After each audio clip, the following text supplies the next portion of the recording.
Okay, magandang gabi po sa ating lahat mga leaders, Divisions Luzon, Visayas at Mindanao. Ako po si Nelly, ang inyong host. Welcome po dito sa ating weekly meeting, Tagalog. And again, magandang gabi po sa ating lahat. I hope clear na hindi ako gumagamit ng headset ngayon. Pasensya na, medyo magiging delayed itong aking, mabagal itong ating, I think yung aking tawag nito. Aking internet may problema. But again, Luzon, Visayas, Mindanao, magandang gabi po sa inyo lahat.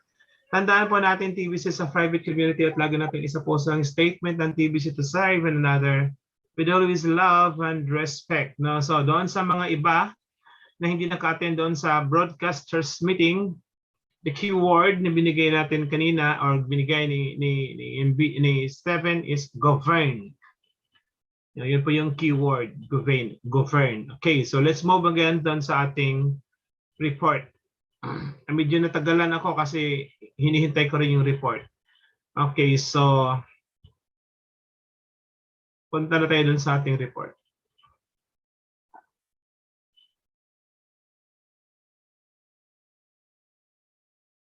Wait lang ha.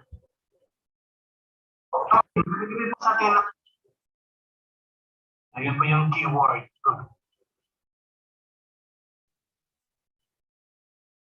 Okay.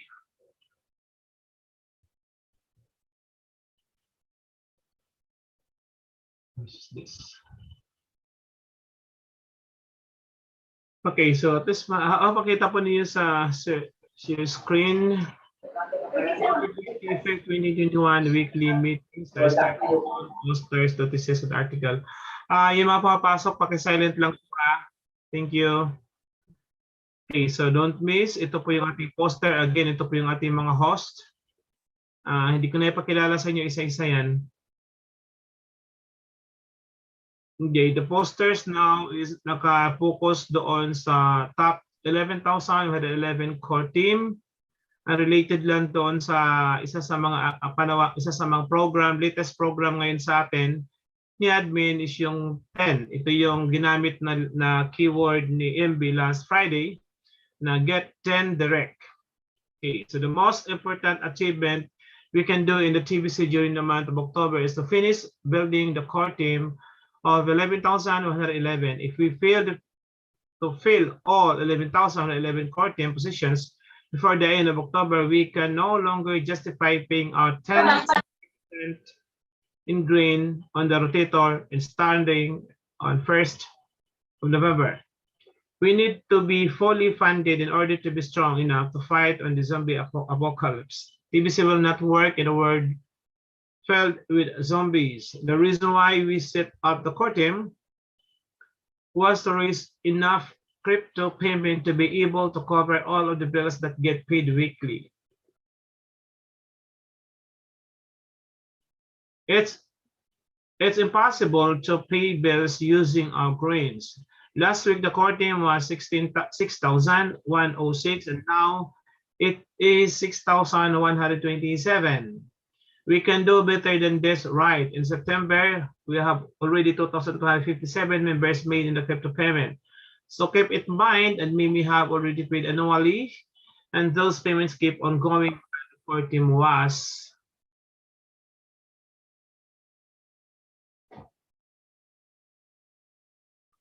while the core team was right. Okay, what was that?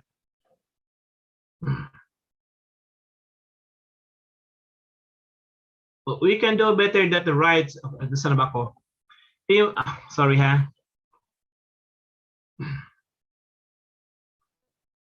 Okay. Under while the core team was underfunding the TBC operation is previous months. Oh my gosh. Ito yung resulta pag binagalan ko, inantok ako.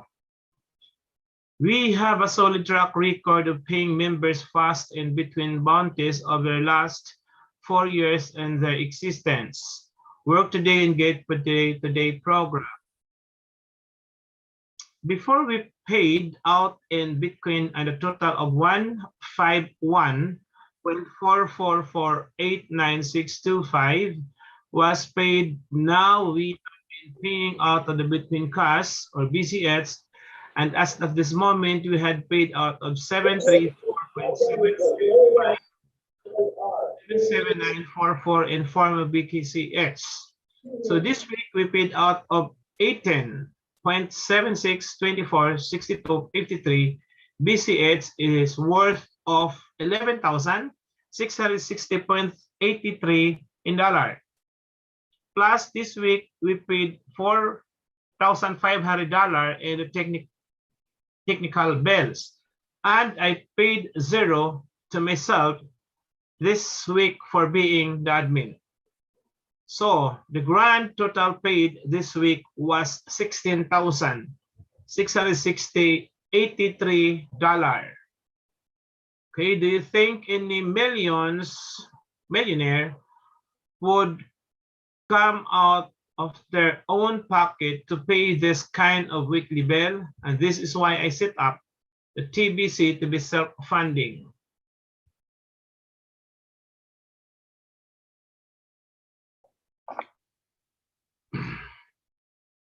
Sa puntong ito, sa ating lahat, I hope ma-appreciate natin for being a transparent of our TBC creator, kung ano talagang eksaktong natanggap niya using the Bitcoin bound, using nung nagbabayad. And this is the grand total, at ang nangyari, wala pang, kumbaga wala talaga na kulang pa.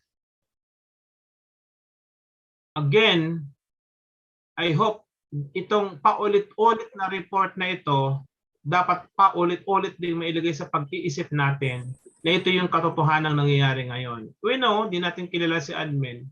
Pwede natin sabihin kung nagsasabi siya ng totoo at hindi. But again, you have to check na lang natin dun sa ating pag-iisip at na yan yun eh. Yan yung kabuuang nagbabad ngayon at yun din yung kabuuang meron siya.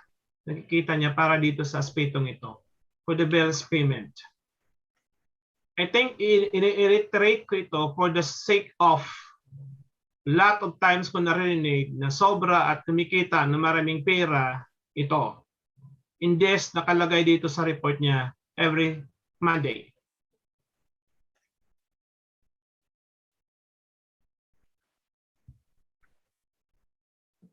Let's go to the Life Force program. Life Force Enforcement. Cyber security, ito yung mga poster na ginawa niya. Financial, what's that? Breakthrough, financial breakthrough, health, and I don't know what's dependent on posters. You are a living man or a living woman, yet you may not know your own power as a living human being on earth.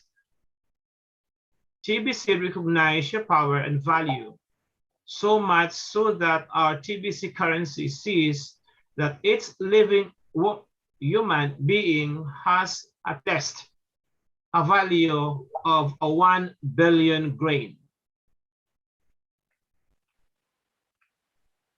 Or 1 billion plus parenthesis grain, based on the ultimate price within our membership agreement. The value based on the current price of the gold is 3.7 billion USD today. When you look in the mirror, you do see a 3.7 billion USD. You should. Now we are facing the ultimate battle between the free exercise of our own will and tyranny. Tyranny is unlawful in this universe, and that includes Earth.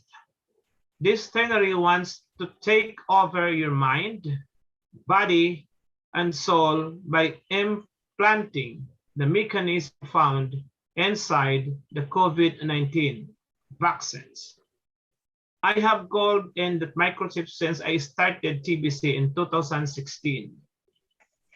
Yet this mechanism is far worse than what I had been imagined it could be.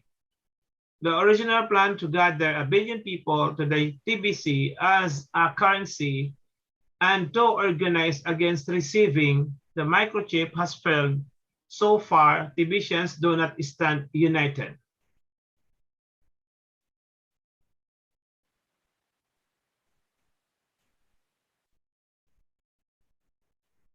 In this, our darkest hour, by the way, sino tinutukoy niyang stand united daw? In this hour, darkest hour, I will not take for granted celebrating another one of my birthdays.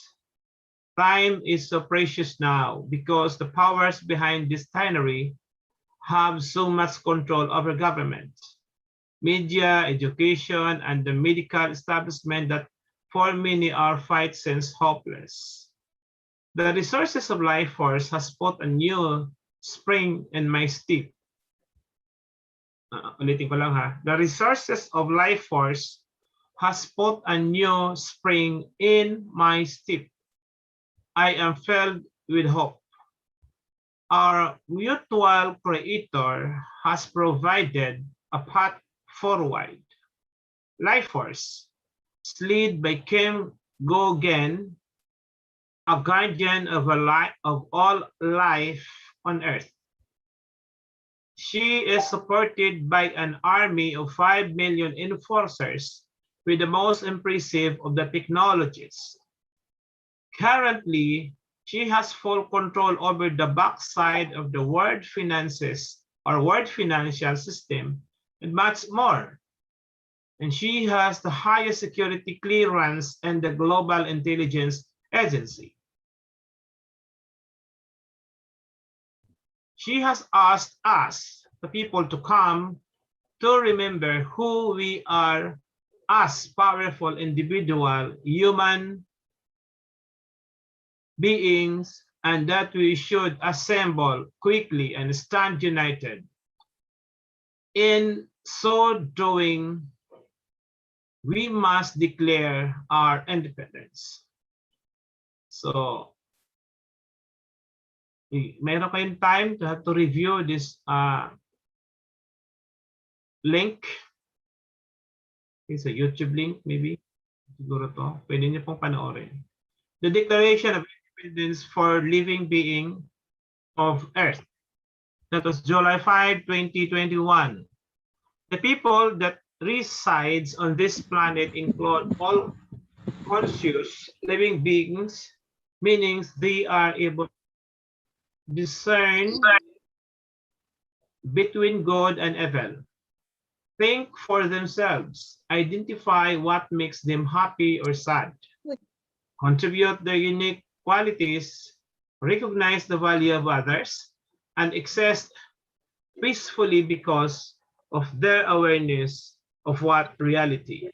The people are inspired with self-awareness from birth, imbued with the gift of free will.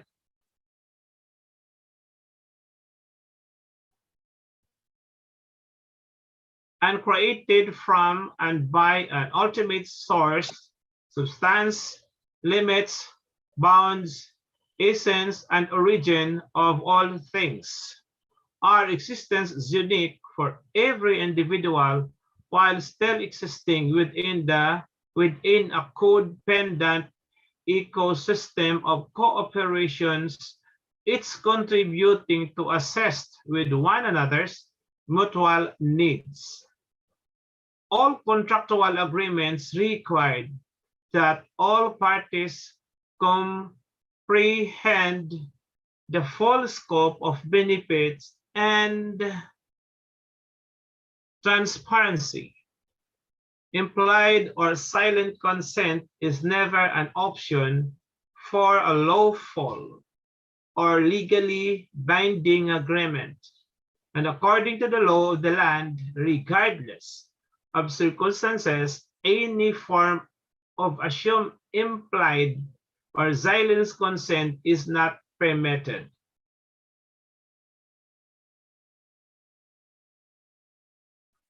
When in the course of the human events, it becomes necessary for one people to dissolve the political bonds and binding agreements that have connected them one to another, and to assume the powers of the earth.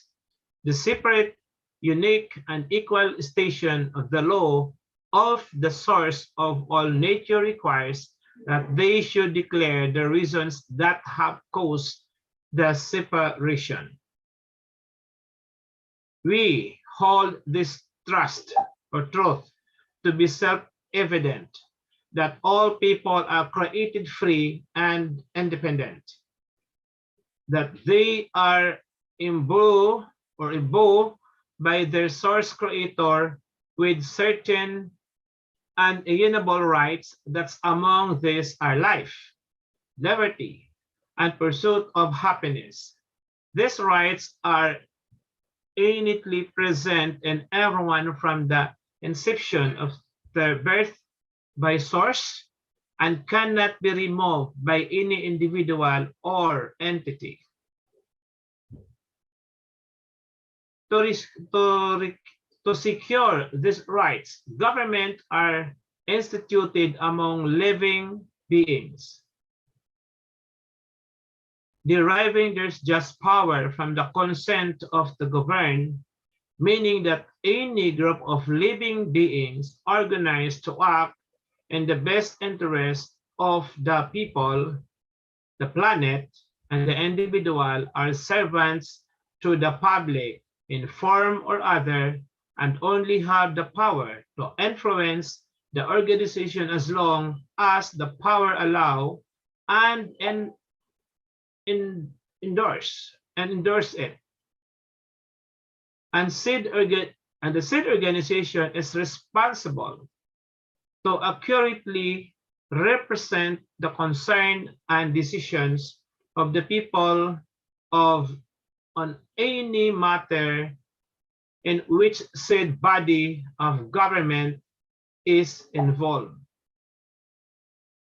Whenever any from the government becomes destructive of these ends, it is the right of the people to alter or to abolish it, and to institute the new government, laying its foundation on such principles and organization, its powers in such form as to them shall seem most likely to affect their safety and happiness. When a long train of abuse and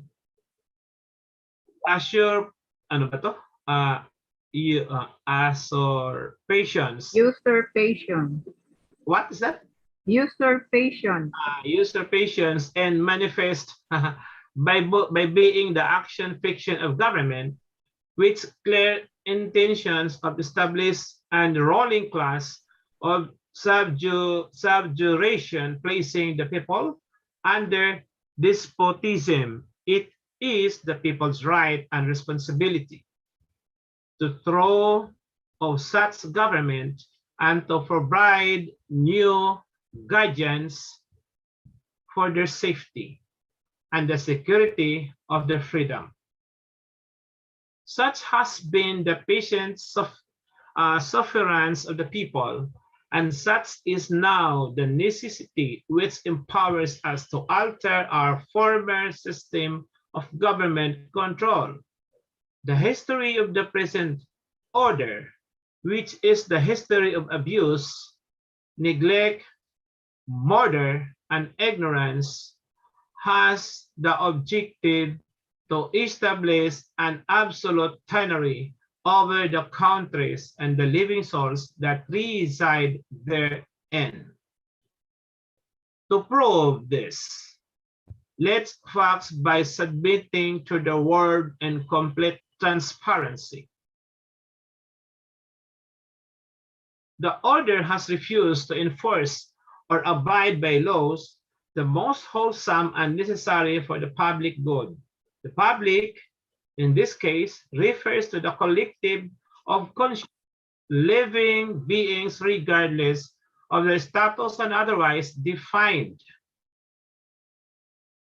The order has forbidden the people's representatives to pass laws of immediate and pressing importance for the good of all living,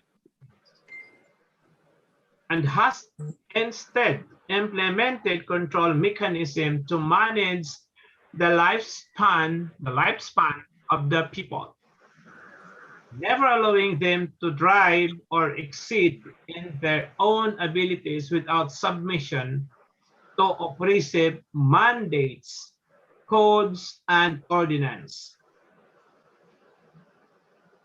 The order has withheld essential scientific and historical information to sculpt the people's beliefs, comprehension, and actions in a manner that has been destructive to individuals and groups who trusted the integrity of the acting government to provide essential information in an accurate and honest manner.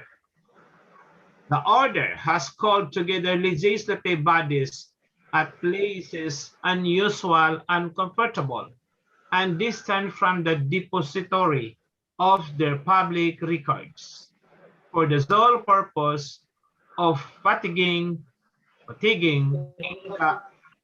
people into compliance with the order's measures. Ayun, malalim na ere. The order has manipulated every election to create the illusions that the votes of the people decide who represent them as a member of the government, while at the same time, selecting the most obedient candidates as representatives of their own interests rather than those of the people. Yan, totoo na yan. The order has ruled with absolute indifference towards the well-being of the people and with utter disregards of the qualities most important of the people. The order has endeavored to prevent the population of the world from uniting around common values by dividing groups, lands, and ideas with the creation of false religious threats of war and racial divides that do not exist naturally. The order has obstructed the administrations of justice by refusing to enforce penalties for the violations of laws equally according to the crime regardless of social status. The order has made judges and lawyers servants to a secret order that only serves the best interests of the order and those who at the expense of the people, acting in the order's interest rather than as the unbiased judges and representatives of lawful matters. The order has kept among us in times of peace standing armies without the consent, cause, or approval of the people. These same standing armies have been used to wage war when there's no need or purpose to do so, other than to increase the holdings, control, and resources of new lands for the elite hierarchy, hierarchy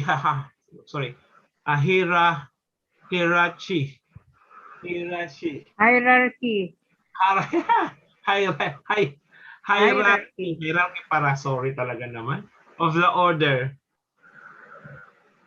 The order has made the military independent of and superior to the civil power.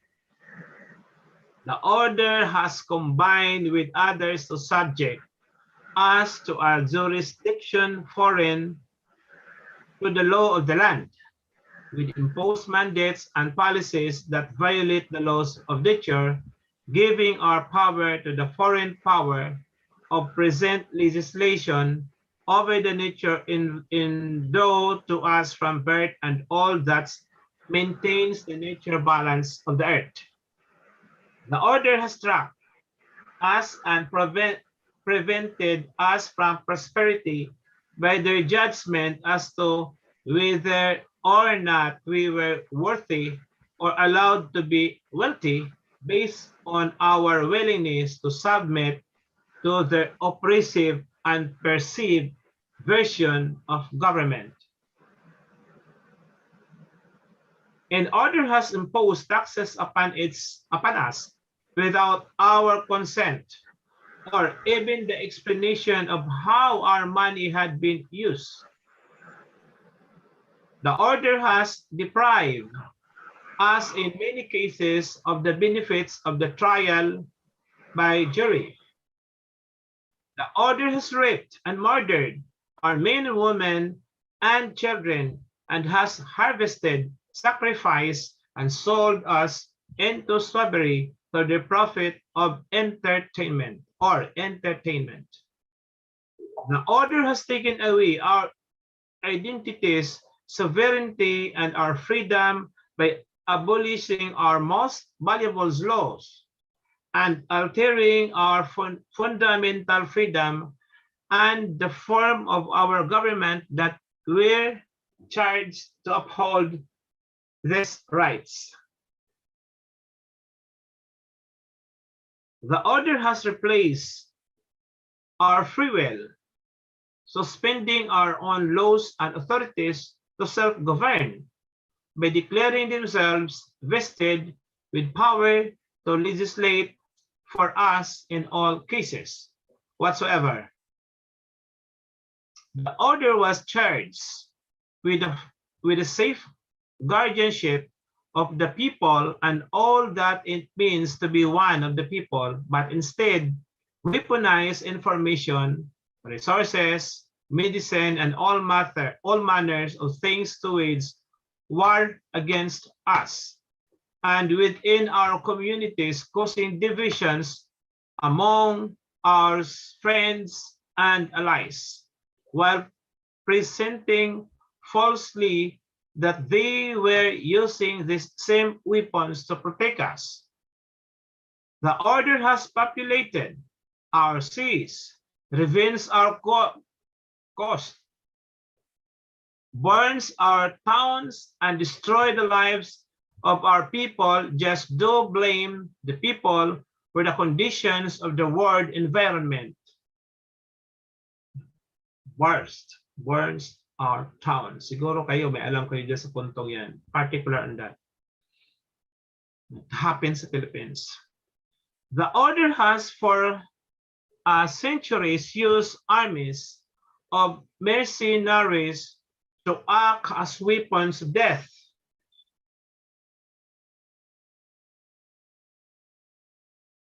Desolations and tyranny, utilizing cruelty, malice, and deception, making it impossible for the people of any territory to feel safe or live peaceably. The order has incited domestic insurrections among us, using media propaganda as a weapon to divide people against one another by gender, age, race, religion, and ideology.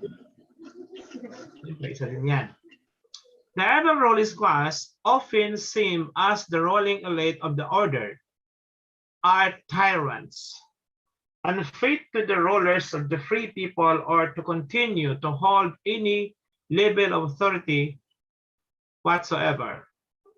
The order has constantly failed to honor contract and their expiration, to abide by and enforce the laws of the land as understood by the people, and to seize an unwarrantable jurisdiction over us. We therefore denounce any and all previous contracts, covenants, treaties, or agreements of any kind that we, the people, once held with the order or any of their associated entities by any other name that functions as an extension of their operations or under their governance in any way. We, therefore, the representatives of the people on earth, by authority of the good people of these countries, solemnly publish and declare that the people of the earth are free and independent, that they are absolved from all allegiance of the crown and the order, that all control of any kind is ordered immediately dissolved, and that as free and independent people, we have full power to create peace, to form alliance, establish commerce, protect our freedoms, defend our rights and responsibilities, to live free and independent, lives without limitations, as long as we do, not to do so the cause of people, at the cost of other people with the same right.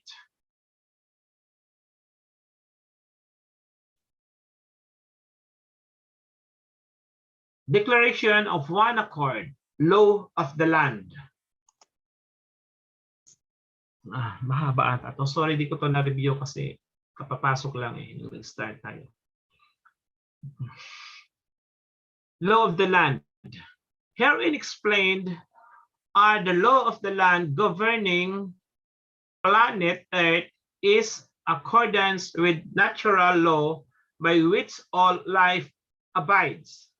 They are universally essentials to maintain life and harmony with our coexistence of the earth, of this planet, affording all living beings the opportunity, direction, and support to thrive.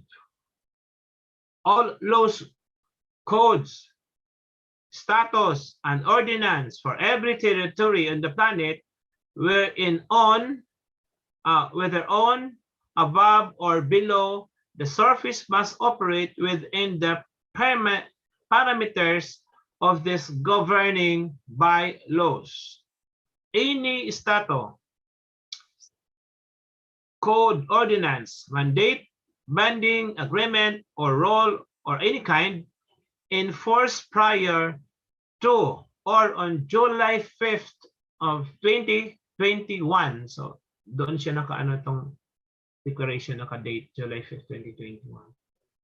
Which violate or allow for behavior which violates the content of these documents are void, meaning this status, code, ordinance, or mandates or binding agreements and the rules are unlawful to enforce, and that no one is bound by them. Any statute, code, ordinance, mandate, binding agreement, or rule of any kind that will be ratified in the Hall of Records, whether now or in the future, must abide by the content of these documents. No statute, code, ordinance, mandate, binding agreement, or rule of any kind will be ratified into the law or recognized by the Hall of Records. It is not in agreement. If it is not in the agreement with the natural law as defined within the text of this declaration, these laws will be enforced by the Global Intelligence Agency and the Life Force Enforcement as the highest level of ratified law enforcement on the planet, as recognized in the Hall of Records. The Global Intelligence Agency and Life Force Enforcement have jurisdiction and authority over every military, every intelligence agency, and law enforcement structure that currently exists or will exist in the future. Life force enforcement operate under the direction, supervision, and authority in ground command. Life force enforcement is bound to abide by and operate in accordance with the same law defined within the text of these documents. Fundamental freedom, rights, and responsibilities. Okay, kahaba ba nito eh? Okay, these are rights that all living people are endowed with from birth, and therefore no individual or organization of any kind has the authority to violate these rights. These rights are absolute and apply to all people that cohabitate on, above, or below the surface of planet Earth. As recognized sovereign being, we are responsible for the impact, the consequences of our conduct, attitude, and demeanor. Our rights are our responsibility to maintain, uphold, and honor. The freedom to live without restrictions or limits on what an individual is allowed to pursue, accomplish, or experience, as long as their path does not intentionally or irresponsibly cause harm. The freedom, number one. Number two, the freedom to observe, participate, appreciate, learn from and above our own energetic connection beyond the observable physical world. This is inclusive of religious freedom to worship or explore God in whatever way we see fit, as long as we do not harm others in our practice. 3, the freedom to create, build, sculpt, and organize anything we can imagine, as long as it doesn't harm others.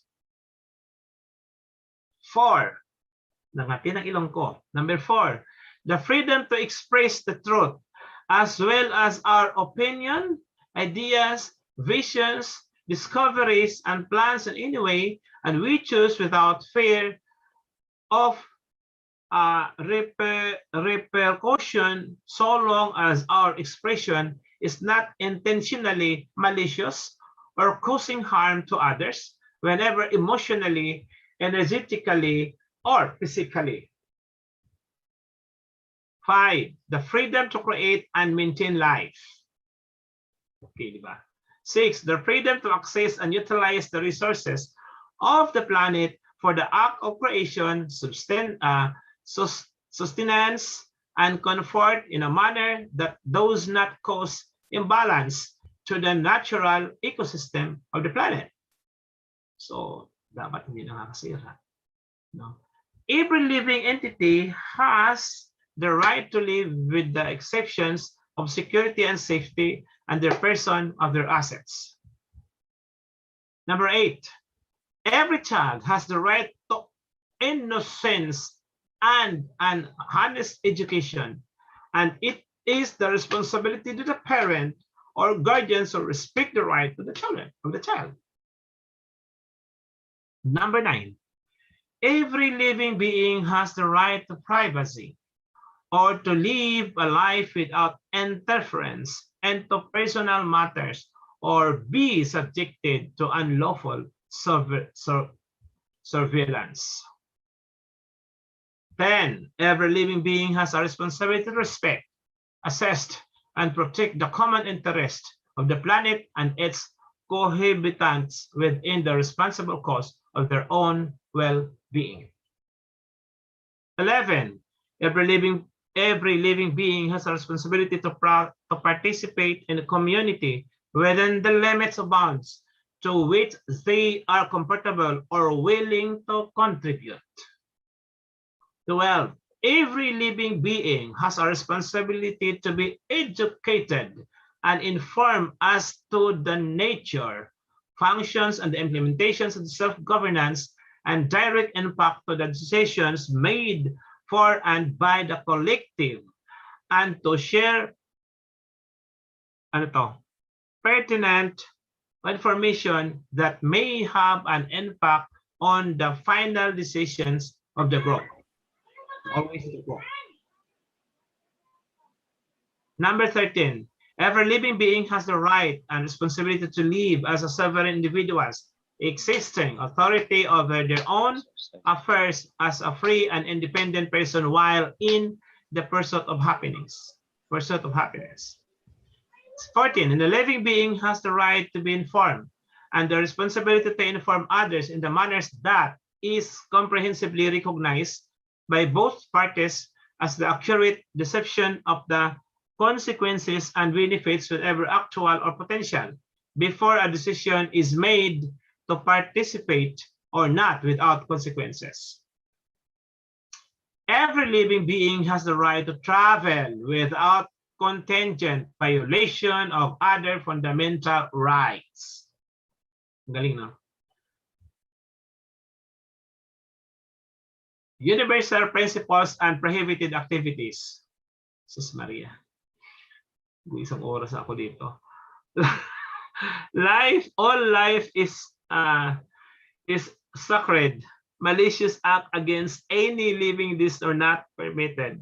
Any action, conditions, operation, or functions that intentionally inhibits, damages, certain or disables the natural operations of someone else's life for frivolous purposes is prohibited. Number 2, materials that are poisonous or which create toxins or mechanism cannot be used to charge the structure, purpose, or functions of the water, food, soil, or air. 3, weapons of the mass destruction cannot be manufactured or used anywhere on the planet. Number 4, so talagang we're very happy peacefully na dito pag mangyari ito. Number 4, medicine cannot be weaponized to control the growth of the population of for any other reason. Number 5, organizations established to control the population cannot exist or operate on this planet.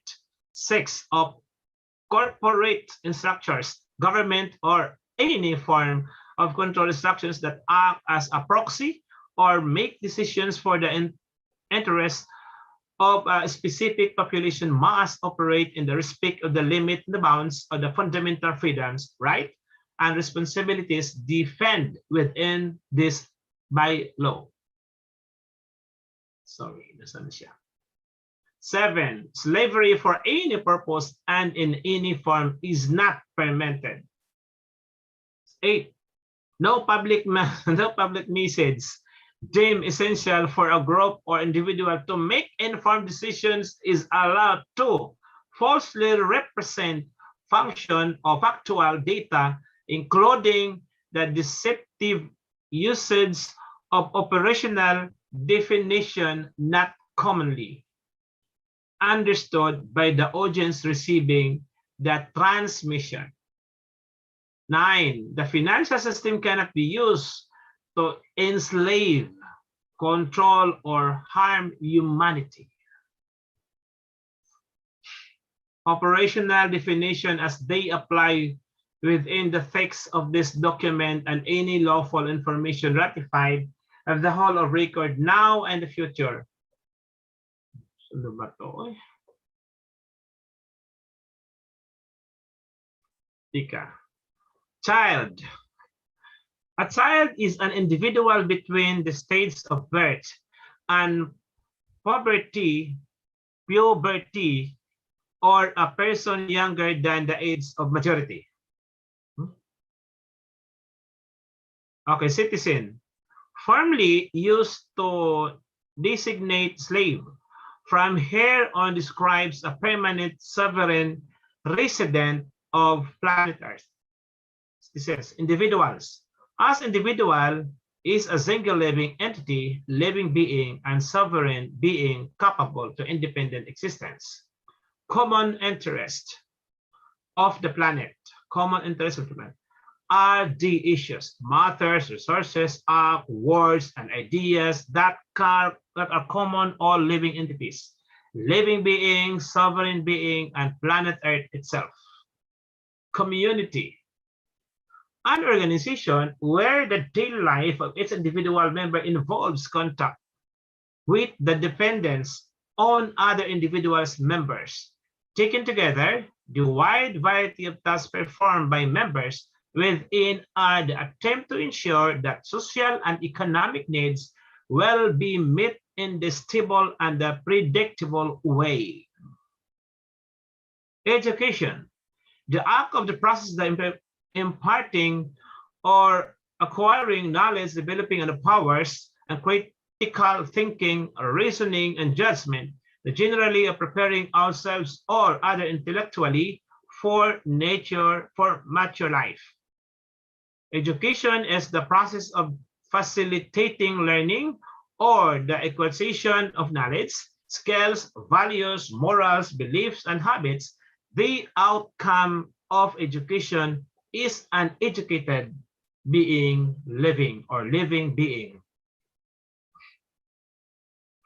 Guardians, a person who has been appointed by the court or otherwise had the legal authorities and the corresponding duty to care for the personal and property interest of the other personal. Ito na yung guide ng ano ha, dapat talaga na-review ito ng lahat. Living entity of living being, an entity that itself always sentient, aware of feeling and sensations, close parenthesis, and conscious. A living entity of the living beings is an individual that draws its life force, energy, or excess from the ultimate creative source. Mankind, meaning all people, or specifically all living, conscious, or beings. Minor, an individual under a certain age, usually the age of majority, which legally demarcates childhood from the adult for the adulthood. Organizations. And organizations is the collection of individuals who are living entities, living beings, and sovereign beings. And organizations can be understood as the social system which comprises relationship between individuals. Order, the collective difference to any and all secret societies, positions, individuals, entities, structures, corporations, associations, fraternities, or any other group that held authority, role, or dominion over the governments, finances, military, or any beings held in the bondage of this planet, the draconians, Anuanik, the dragon families, order to the Black Sun, Rothschild, Rockefellers, or Lee family or its, parent, the caregiver of his or her offspring, people, but people to people, refers to all conscious living beings that reside on, above, or below the surface of the planet Earth. Now, planet Earth, the third planet from the sun in this solar system. Planet Earth is a living entity with its own consciousness. Public, in this case, refers to the collective and conscious living beings regardless of their status as otherwise defined. This term is used to describe the whole, quote unquote, the whole, or the entire body of people. In terms of these documents, it also refers to information that are available outside of reasonable boundaries that would make something private, such as a home. It in no way refers to select group or a government body and cannot be used in any official text or statement to imply otherwise. Sovereign being. The conscious living being residing on, above, or below the surface of planet Earth, having the authority or responsibility for their thoughts and actions. Travel. The movement of the people between distance, geographical locations. Travel can be done by foot, bicycle, automobile, train, boat, bus, airplane, ship, or other means. Oh, doon, nagtapos din sa wakas. So yun po yung mga kaibigan. I have, ano na lang ito? 8 minutes na lang talaga ang mayroon sa akin. So I think I advise mga sa atin na siguro i-discuss talaga ito ni admin ng ganung kahaba. Yun ata yung nandoon. I think ito na yung laman no, nung itong life force. So, hindi na ako magano ng questions. Hindi na ako magtatanong ng refer doon binabasa natin. Sa akin na lang review. Sa atin lahat, review na lang yun kasi bago lang talaga yun. Kumbaga, nagsisend yun sa education. Yung time talaga na magsisimula na tayo dito sa so encourage ko na lang na review, and I think isa yan sa i-discuss siguro ng malaliman admin ngayon sa mass adoption training. So encourage mo lahat. Good evening. Siguro mabuti na pag-usapan saglit ang pagkabanggit ni Brow at Aki sa adoption meeting kay pangit yung example sa, what is this? From Lion of Judah. Si Lion. Sino yun si Lion of Judah? Lion of Judah. Sino yun? Is Lion of Siguro Judah. mabuti ipag-usapan saglit ang pagkabanggit ni Brow at Aki sa adoption meeting kay pangit ang example sa mga Pilipino. Ano po yun? Sino po si ano? Sino po itong si Lion of Judah? Hello? Who is Lion of Hindi ba Judah? makikita yan kung sino? Hindi ko lang. Okay. Hindi ko familiar, ma'am, sir, kung ano ba diniscuss nila doon sa mass adoption, hindi ko familiar talaga. Ako, good evening. Siguro mabuti if pag-usapan saglit ang pagkabanggit ni Brow at Aki sa adoption meeting. Kay pangit yung example ng mga Pilipino. Kay pangit yung example ng mga Pilipino. Nako, sorry na, hindi ko talaga ito maano. Hindi ko ano. Kailan yung adoption meeting na yan? Kasi sinasabi niya. Kasi I attended all mass adoption meetings since... Judah Canieto, so I don't know who is Lion of Judah actually. Kaya nga, ayaw no you identify yourself. Lion of Judah, sino ka? Nakikinig ba? Anyway, 5 minutes na lang po. Nakikinig ba o ano lang? Baka... Okay, so i-leave natin yan. Sorry kasi 5 minutes na ako. At besides, hindi ko alam kung paano ano bang sinabi doon. Hindi ko talaga ano. Okay, Sir, so... 4 minutes na lang ha. 4 minutes na lang. So, in this case, maraming salamat po sa inyo. Pagdalo. And then, punta tayo doon sa ano. Ang masasabi ko lang siguro ngayong lahat sa ating lahat, galaw tayo, kumilos tayong lahat ngayon dito sa assembly na to. Kung ikaw, kung saan ka mang lugar ngayon sa probinsya, kasi we're forming provinces, no? Kung huwag na kayo maghintay kung sinong ina-assign doon ni admin, organize as soon as possible. Yun ang importante ngayon dito sa atin. Now, so, let's share the keyword. Pasoyo pa doon sa keyword. Again, kung sino makahula ng keyword, 3 sabon pa din.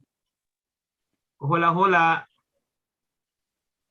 Wala muna. Bago ko i-share o i-share ko na. Tagal ng sabon na yan, di pa makuha. sabon.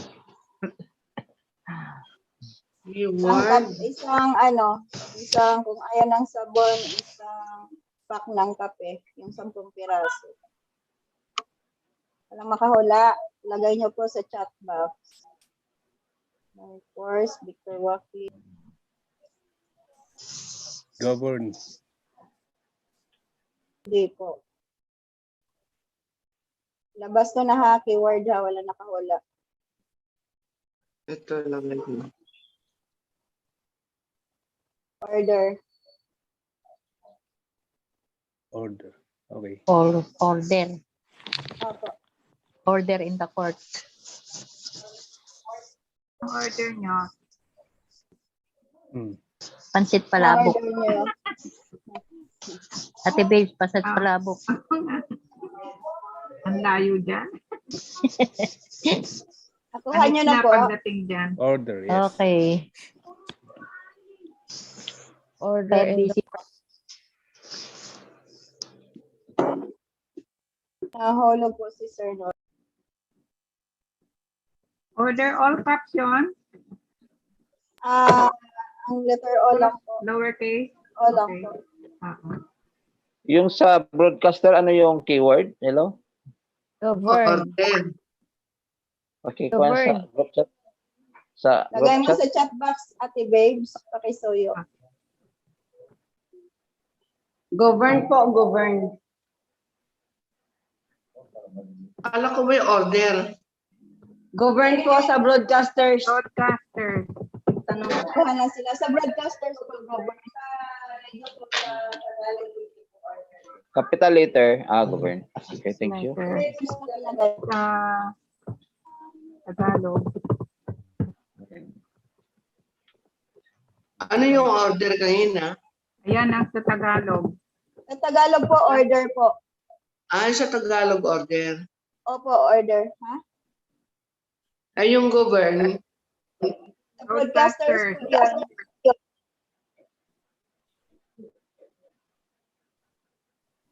Bumalik ka. Sige. Sige. Ilang minutes bago sila ano? Hindi ko ma-check mo. Sige ako naman. Okay. Bakit na-block ka? Sige, mamaya ayusin ko. Bye-bye. After 1 hour po, doon po kayo maglalagay ng keyword po ha, kasi ayusin Wala pa. pang box.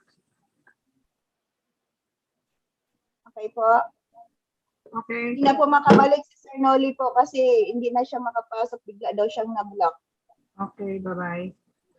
Bye-bye everyone. Bye. Bye. Good night. Bye. Opo. Good night. Bye-bye, Ate Babes. Thank you. Good Bye-bye, night. Christy. Beautiful Christy. Bye. Good night from Bye-bye. Singapore.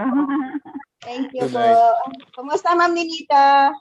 Mabuti. Po. Busy kaya hindi ako nakakapag-attend ng meeting. Okay po. See you po sa Mass Yeah. Adoption. Take care everyone. Thank you. Bye-bye.